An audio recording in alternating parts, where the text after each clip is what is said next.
கடவுள் இருக்கிறாரா? ஒரு கஸ்டமர் முடி வெட்டிக்கவும் தன்னோட மீசைய ட்ரீம் பண்ணிக்கவும் ஒரு சலூன் கடைக்கு போனாரு. அங்க இருந்த முடி திருத்துபவர் அவரோட பேசிக்கிட்டே தன்னோட வேலையையும் பார்க்கறாரு. அப்ப அவங்க பேச்சு கடவுள் இருக்கிறாரா அப்படிங்கிற சப்ஜெக்டுக்குள்ள போச்சு. அப்ப அந்த முடி திருத்துபவர் கடவுள் இருக்கிறாருன்னு சொல்றத நான் நம்பலை. ஏன் அப்படி சொல்கிறீங்க? சரி, நீங்க இப்ப நம்ம தெருவுல நடந்து பாருங்க. அப்ப உங்களுக்கே தெரியும் கடவுள் இல்லைன்னு. கடவுள் இருந்திருந்தா ஏன் இத்தனை அனாதை குழந்தைகள்? ஏன் இத்தனை நோயாளிகள்? கடவுள் இருந்திருந்தால் நோயும் இருக்காது, வலியும் இருக்காது. கடவுள் அன்பு செலுத்துவதாக இருந்தால் எதற்காக இதனை அனுமதிக்க வேண்டும்? இதற்கு பதில் சொன்னால் அது பெரிய வாக்குவாதத்திற்கு வழிவகுக்கும் என்று அந்த கஸ்டமர் பதில் எதுவும் சொல்லாமல் கடையை விட்டு வெளியேறுகிறார்.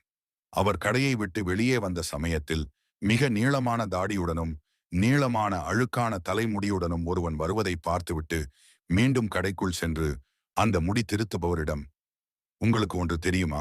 முடி திருத்துபவர் கூட இந்த உலகத்தில் இல்லை. அதிர்ச்சியான முடி திருத்துபவர். அது எப்படி சொல்லுவீர்கள்? நான் இங்குதான் உள்ளேன். உங்களுக்காக, உங்களை அழகுபடுத்துவதற்காக நான் இருக்கிறேன். இல்லை.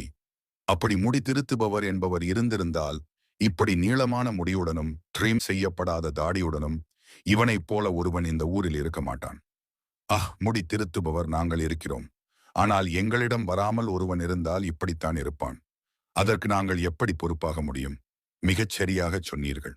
அதே போலத்தான் கடவுள் என்பவர் இருக்கிறார். மக்கள் அவனை சரணடையாமல் கடவுள் இல்லை என்று சொன்னால் என்ன அர்த்தம்? இந்த கேள்வியில் முடி திருத்துபவர் வாயடைத்துப் போனார்.